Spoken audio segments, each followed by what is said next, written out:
WNST, Towson, Baltimore, and Baltimore positive. I promise not to tamper with anything this week, but that will not be the case in the National Football League. The tampering period began a number of years ago, in a couple of days where we sort of know like the real signing isn't the real signing anymore. Did this all start when Rex and Patton jumped Bart Scott's house up in Owings Mills and almost got eaten by his dog with the midnight ride of Rex and Patton? Was that what began all this, Luke?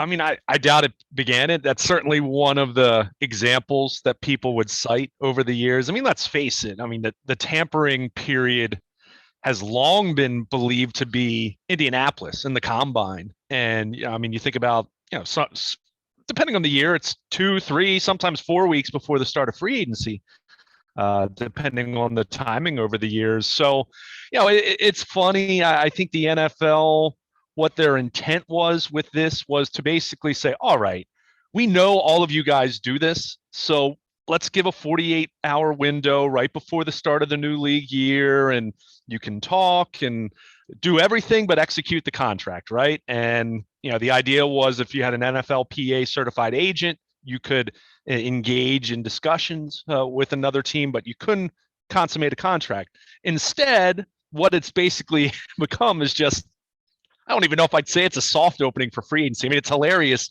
You see these team websites that are saying, reports, we've agreed to terms with so-and-so, and it's just hilarious when you really think about it. So it's fine. I mean, I don't think it's anything that to be outraged over or anything like that. Should I have a thing, reports say Luke still works here? Is that? Yeah, I mean, it's yeah, right, exactly. It reminds me, and you and I are going to get into talking about Scott Hall and his sad passing, the WWF legend, NWO, WCW, all that. But it reminds me of WWE every year will have their Hall of Fame class inductions. I was in one of the first ones of those, by the way. I was in Philadelphia when they put Fabulous Moolah in, whatever year that Very was, cool. 1994. It was at the Marriott. I went with Kevin Eck. We had a hell of a night that night. Yeah, that was a memorable, legendary. Ivan Putski, I think, went in that night. Okay. I'm trying to think of who, because it was 30 years ago, bro. I mean, it was. Oh, sure. Yeah, man. Eck and I had a room at the Center City Marriott. I hooked it all up. We ran wild. He got tickets. It was a dinner. It was all like elegant in the ballroom. It was nice. But I don't even know what they do anymore. But that was at the very, very beginning of all of this, back when Bruno hated him and like all of that. Oh, sure. No question about it. I mean, I think their first class was 93 with Andre the Giant. But WWE modern day, what they'll do is they will leak their inductees to various media outlets. So it will say, so-and-so has been inducted or is going to be inducted into this year's WWE Hall of Fame class as first reported by the New York Post. And it's just hilarious. It's like, who do you think told them that? I mean, it's just, so there's some silliness with that as it relates to the, I hesitate to even say media, the team media side of this, as far as how things are reported or not reported with a wink, reports kind of deal. But it's fun. And I think, by the way, the class of 94 was in Baltimore. Okay. I didn't know that. The class of 94 was at the Omni Inner Harbor. I did not know this at all. How the hell did I not attend that? Arnold Skolin, Bobo Brazil, Buddy Rogers, Chief J Strongbow, the great Lou Scarpa. Pretty nice class there. Classy Freddie Blassie, Gorilla Monsoon, and James Dudley. I went to the one in 95. Okay. Antonino Rocca, Big Cat, Ernie Ladd, George the Animal Steel went in that night. There you go. Ivan Putski, the Fabulous Moolah. It's not a bad memory for being, which is 28 years ago, 27 years ago. The Grand Wizard, the great Erwin Roth went in. And one of my favorites, and I use this line all the time with my wife because I'm Latin and I'm allowed to do that. I'm ready for any kind of action, Vince.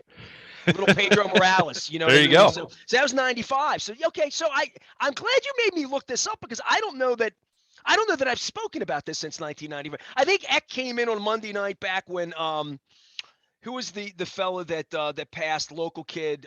He had several wrestling names. He was in the studio with me, blonde, completely out of his mind. Sadly, give me his name. The local kid. He wrestled up in Philly. He did baseball bat matches with barbed wire. He was a nut. I'm drawing a blank on who you're talking about. Okay. Well, I'll come up with it because he Anyway, did 1,000 shows with me and I mean, Kevin on Monday night. not to be morbid, but it is the pro wrestling Axel world. Rotten. There you go. Oh, Axel Rotten. Okay, there. Yeah, ECW, all that. Okay, yeah. I Very, should. very sweet man when the drugs weren't involved. Sure. Which is unfortunately an all too familiar story. But bringing it back to talking about free agency, you and I have gone off the beaten path because the Ravens didn't do anything on the first day, which wasn't shocking. I think what was surprising though, Nestor, was not not a single player to leave the Ravens via free agency on day one. Certainly that's going to change and maybe changing even as you and I are commencing to have this discussion. But I thought it was maybe not as fast and furious in the first day, other than the Jacksonville Jaguars, I guess you would say. But certainly plenty of action and lots of action in the AFC North. We see Cincinnati addressing their offensive line as expected. A couple thought solid signings. They weren't cheap, but two interior linemen to upgrade their offensive line and trying to protect Joe Burrow a little bit better than they did last year.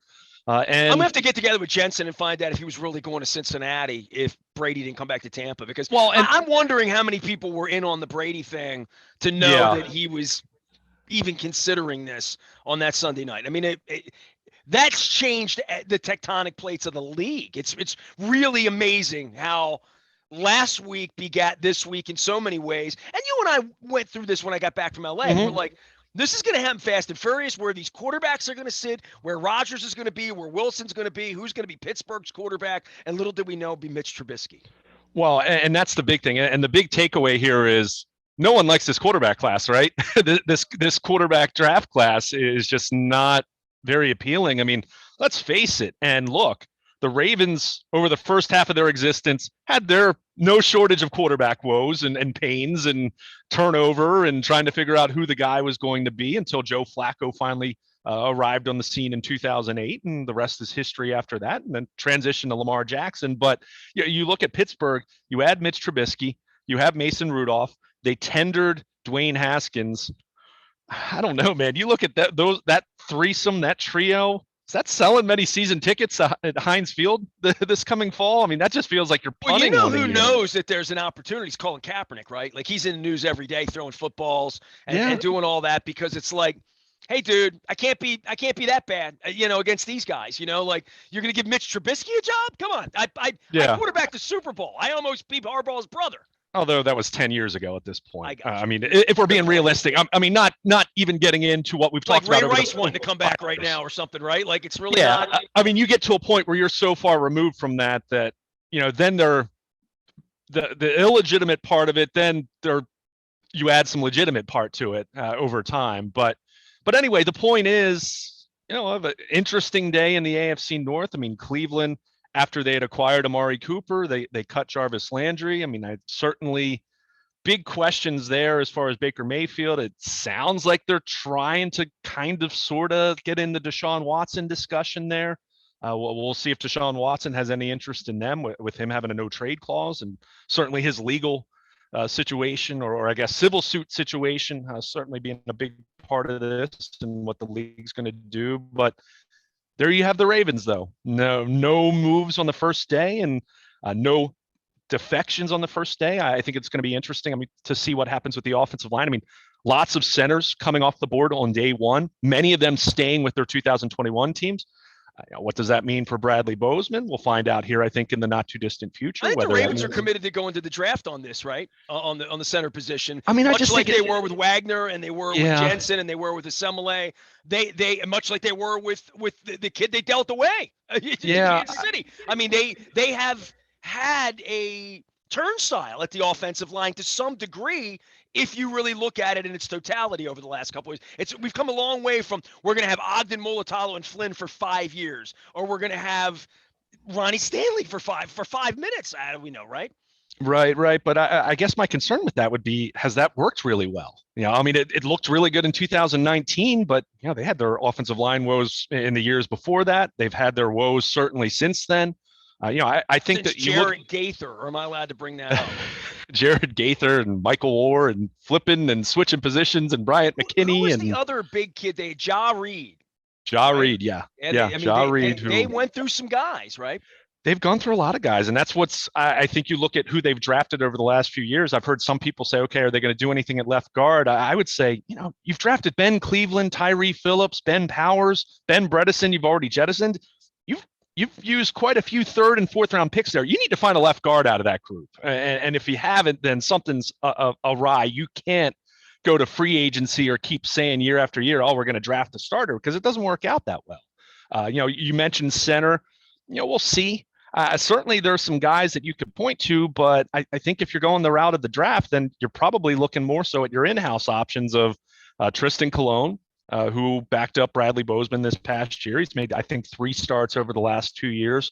Or you're looking back at Patrick McCary potentially moving back inside, depending on what happens at tackle. Like, so who they paid and they like, but I still think in an ideal world, you like him as your 6th lineman. You like him as that guy that he can play all 5 spots. He's not going to play all 5 spots at an incredibly high level, but probably all those spots, but left tackle. He's going to start 6 to 8 weeks because somebody's going to get hurt.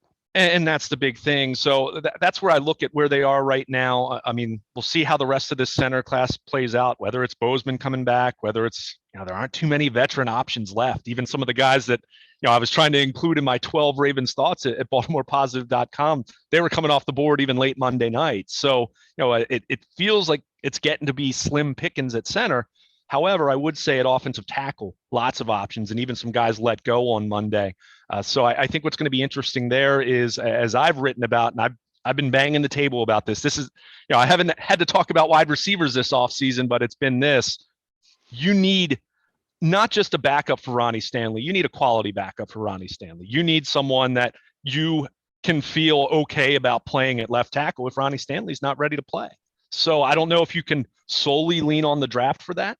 I think certainly there's left tackles that could be there at 14th overall, but those left tackles might all be off the board by the time they're picking in the middle of the first round. So that's where, I look at the veteran tackles that are out there. And I've mentioned Trent Brown just as an example, whether he was or will be an option at any point. Someone who's played left tackle in the league. Doesn't have to be a Pro Bowl player. I mean, they're not going to be spending millions upon millions on that spot, but you need an offensive tackle who can play left tackle because, one, you don't know if Ronnie Stanley's going to be right to play, period. And even if he does, he hasn't been a guy that's played all 16 or all 17 games in his career anyway. So you're going to need someone, to your point, maybe it's not 5 or 6 games, but it's at least 2 or 3 you need to be planning on. And with his ankle, you just don't know until you really get the training camp and get into the start of the season to see how he responds. So, I think those are the big questions as far as making, improvements on the offensive side of the ball. I mean, other offensive, big question is, I mentioned Bozeman, Patrick Ricard wants to be paid more like a blocking tight end. I can't blame him on that.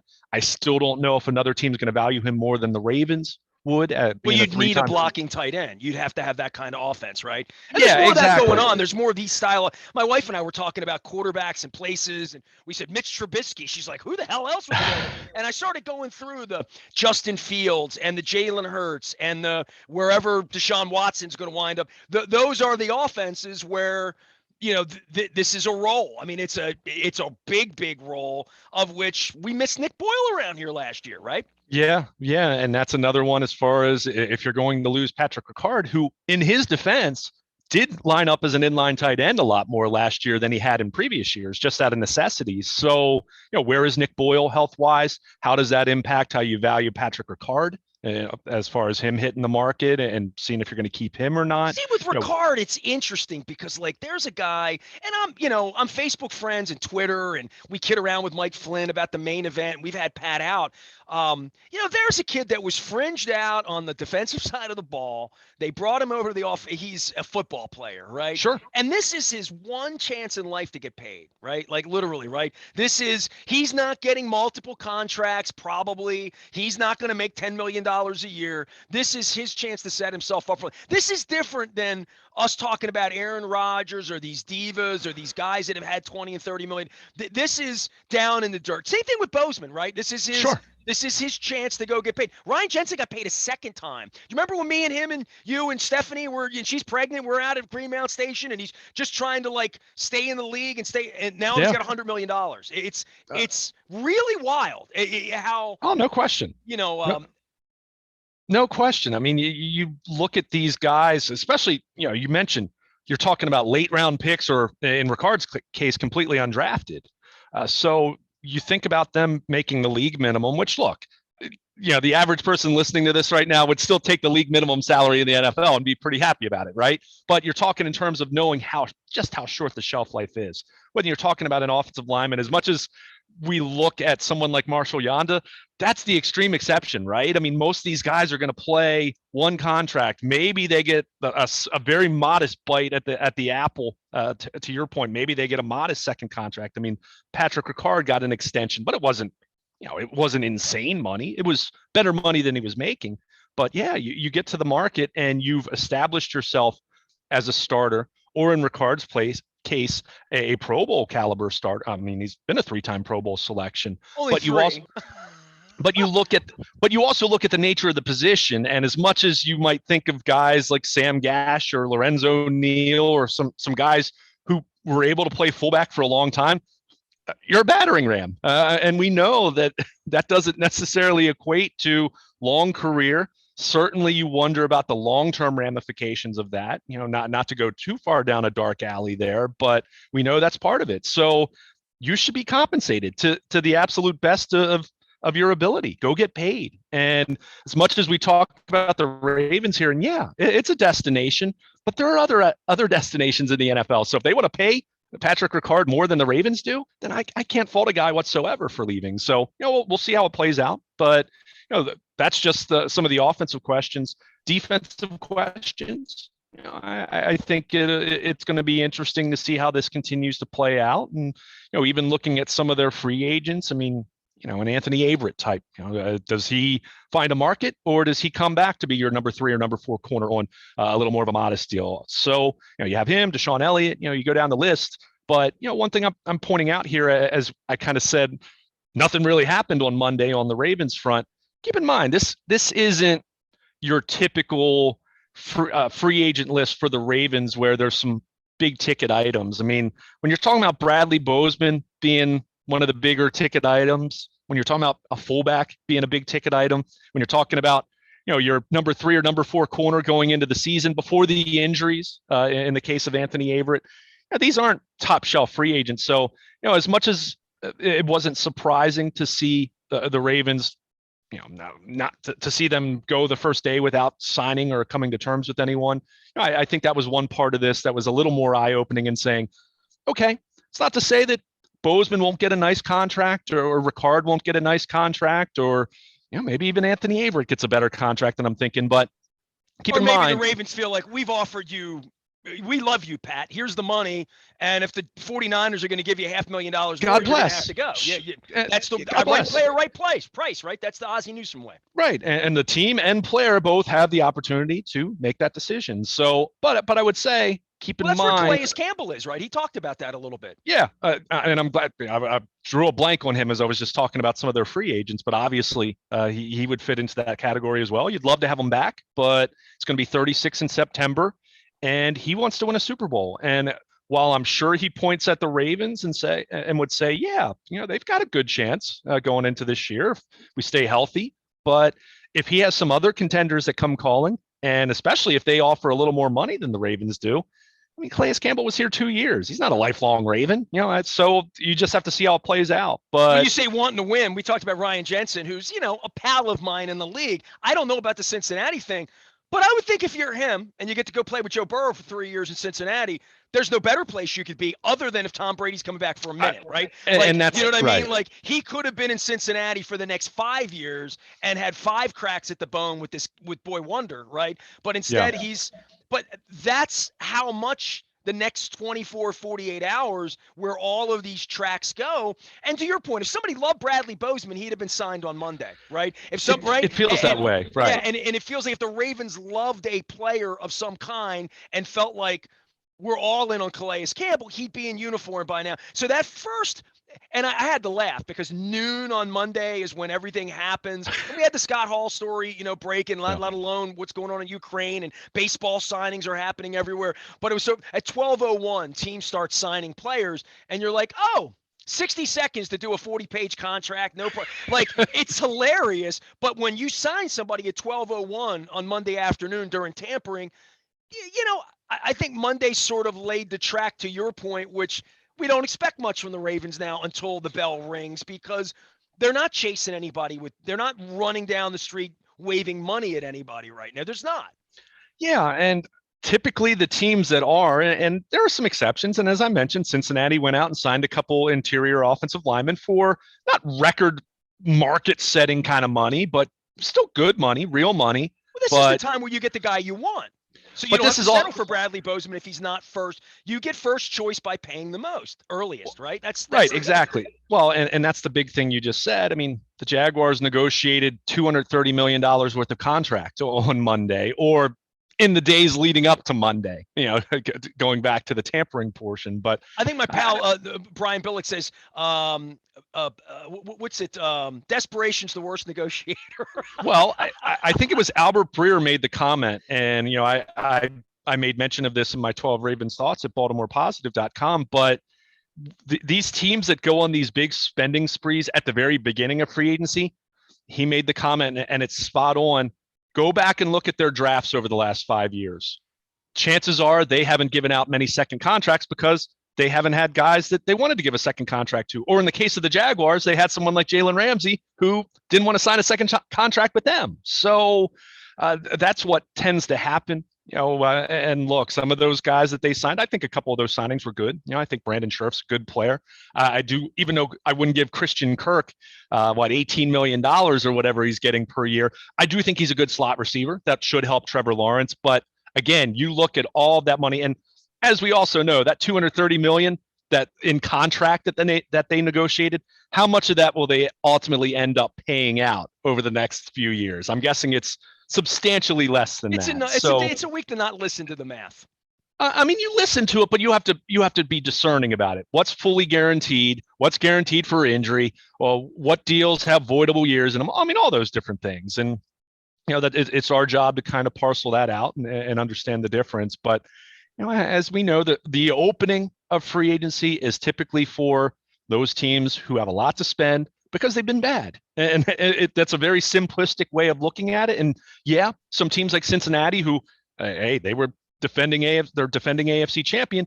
They have a rookie quarterback contract. So some exceptions, you have some of those teams, the Chargers being another one of those with Justin Herbert. But by and large, the teams that are spending lucratively on that first day or two of free agency, there's a reason why, because they stink and they haven't had many second contracts to hand out like the Ravens have. I said it, I wrote it last week. I wrote it again this week. The Ravens would have a lot more to spend if they hadn't extended Marlon Humphrey and Mark Andrews, but which would you rather do? Would you rather have those guys, or would you rather spend more in free agency? I think it's a pretty easy choice, right? So that's what it really comes down to. And certainly, as we mentioned, they have the cap space. They've right around $16 million at the beginning of the week in cap space, with the ability to create a little bit more. They'll make a couple moves. I don't think it's going to be necessarily anything franchise altering, but they'll make a couple moves, and a couple guys will come in here with a chance to really help this team. That's how it typically works. I mean, Kevin Zeitler was the best example of that last year. Calais Campbell and Derek Wolfe the year before that. So, they're able to do those things, but we also know if you're expecting the Ravens to be that active on day one, you probably haven't been paying attention for the better part of a quarter century now. Not the way Eric DeCosta or Ozzie Newsome of the Ravens do business. Luke Jones is here, all brought to you by our friends at Royal Farms, real fresh, real fast. Also, our friends at the Maryland Lottery. We're going to be at Costas on Friday. Luke, I couldn't take it. I went to Costas Monday night. I had to go get some food. So I actually have a Costas crab cake waiting for me for lunch today. Oh, I'm jealous. You can meet. Well, come Friday. You got to come for basketball Friday. We got great guests on Friday as well. Rob Santoni from Wise Market's going to stop by. My dear friend Marianne Scully, who just recently departed Howard Bank, stopping by. Bill Cole's going to be rolling by. Todd Schuler, apparently, because I'm going to be near Essex, is going to be by. And there's something about basketball being on. All of it brought to you by our friends at the Maryland Lottery. We have Betty Boop scratch-off tickets to give away. I had a winner last week at in Catonsville at El Guapo. And we're also going to be welcoming Goodwill Industries into the fold as part of our sponsorship of our Maryland Crab Cake Tour. Next Wednesday, we are at Fadley's, and I'm putting together a whole April menu and a roster. You had a few things you wanted to say on Scott Hall. The one thing on Scott Hall that I had to think about was, first off, I ceased being a wrestling fan right around that time, right? Like right around the time I went to Philadelphia with Eck in 94, 95, all those names, the Putskis, the Chief J. Strombos, the Pat Pattersons, all that was my era. Everything that came after that with NWO and WCW and Nitro and Stacy Keebler and Miss Hancock, like all of that was a goof. I was on television. I was on radio doing radio, but not like watching 4 nights of wrestling a week. So we did Raw in the spring of 1998 at the now Royal Farms Arena, then First Mariner Arena, might have been the Baltimore Civic Center for all I know back then. But I sat with all of these legendary people, The Rock, just people that went on to become bigger stars. And I have all of these pictures. I mean, Owen Hart, Bret Hart, all those people were. Vince was there that night, Pat Patterson, Jerry Lawler. I mean, I'm trying to think of all the pictures in my mind. I'm thinking, Scott Hall, Razor, Ramon. Don't remember sitting with him, but Kevin would remember. Should I look at the pictures? And then, after he passed on Monday afternoon, I just wikied him. Because I'm not that. If Scott Hall sat next to me on a plane, I wouldn't know him. I'm not being mean. Razor Ramon with the toothpick and the whole Latin send up thing. Okay, maybe I would recognize that with the Brill cream in the hair from 30 years ago and the muscles and the razor. But I didn't think much of him. Don't know much about him, but wonder whether he sat next to me. Then I realized he had jettisoned the WWE. At that time, he was with Sting and those guys, and I think Hollywood Hogan over in the NWO doing a WCW turn at that point. None of those guys were at the arena that night. They were working for Ted Turner at that time. So that's why I'm like, is he in those pictures? But he was gone. He was one of the biggest stars in the sport, but was working for the other company at that time. Yeah, I mean, and that's a good segue into what I was going to lead off with. For anyone who's been a pro wrestling fan going back to the mid 90s until today, I say the words, "You know who I am, but you don't know why I'm here." When he famously, he was the first one. It was him and Kevin Nash who came over from WWF, Razor Ramon and Diesel, using their real names in WCW. They literally showed up on the broadcast, right? This was not, there was no kayfabe, there was no internet. Well, maybe Dave Meltzer would have had in his newsletter in 1995, but it was kayfabe, but the brilliance of it was they made it like it wasn't kayfabe. I mean, he literally came from the crowd, hopped the guardrail, walked into the ring in the middle of an episode of WCW Monday Nitro, and everyone's saying, "Holy, you know what? That's Razor Ramon. He's here from WWF." And he said, "You know who I am, but you don't know why I'm here." And that was the start of the NWO invasion angle, where he shows up. Kevin Nash shows up a couple weeks later. I'll have to change their names, right? Yeah. I mean, that was part of it. And then, of course, Hulk Hogan famously was the third member at Bash at the Beach, and the NWO was started after that. But I think Scott Hall, just to bring it back as far as his career, when you look at how pro wrestling has evolved over the last 3 decades, I mean, this was a guy who was in the AWA in the 80s, was a tag team champion with Kurt Hennig, who has passed away about 20 years ago. But he was one of those guys that really made the successful transition from being a great worker in the 80s. I mean, he's a big guy, 6'. I mean, you mentioned if you saw him, you'd say, okay, he must be some kind of athlete because he's 6'7", 280 pounds, and like out of chisel. A guy was a rock of a person. But never really had that personality, that niche, that persona that really allowed him to. And when he came to WWF in the early 90s, what was hilarious was he had this idea for the Razor Ramon character, which was clearly based off of Scarface and Tony Montana and Miami and the Cuban thing and everything. Well, what was hilarious about it was he almost as a spoof quoted the movie a little bit. And the famous story is that Vince McMahon and Pat Patterson were meeting with him. Neither one of them had seen Scarface. So they thought this guy was just like, oh my gosh, this guy's brilliant.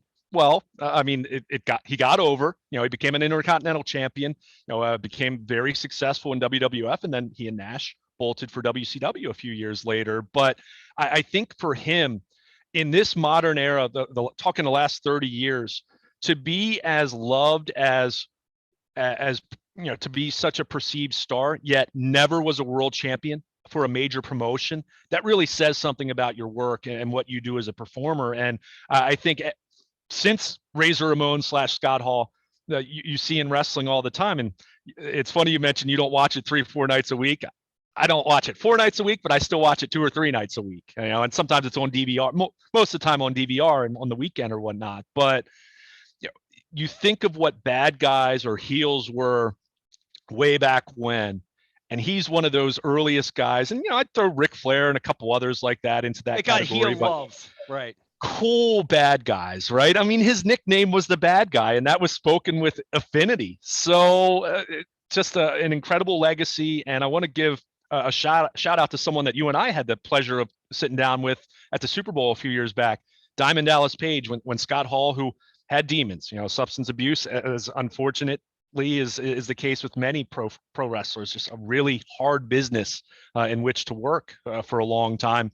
DDP saved him. And the saving grace of all of this is that Scott Hall had gotten himself clean and was in a much better place over the last few years. But still very sad to see him go. He's 63 years old, and someone who very much well liked, respected in the business. So many young performers took to Twitter and had great things to say about him and how influential he was. But not to mention that his peers, right. I mean, he'll be missed. And I'd be remiss if I didn't mention, since the early 90s and the Razor Ramon character, there isn't a single time that I see a toothpick and I won't think of Razor Ramon or Scott Hall over the last 30 years. And even I know about the toothpick. Right. That will I mean, you just think about something so simple that guy made a toothpick so cool, and throwing it in the cameraman's face or throwing it in his opponent's face.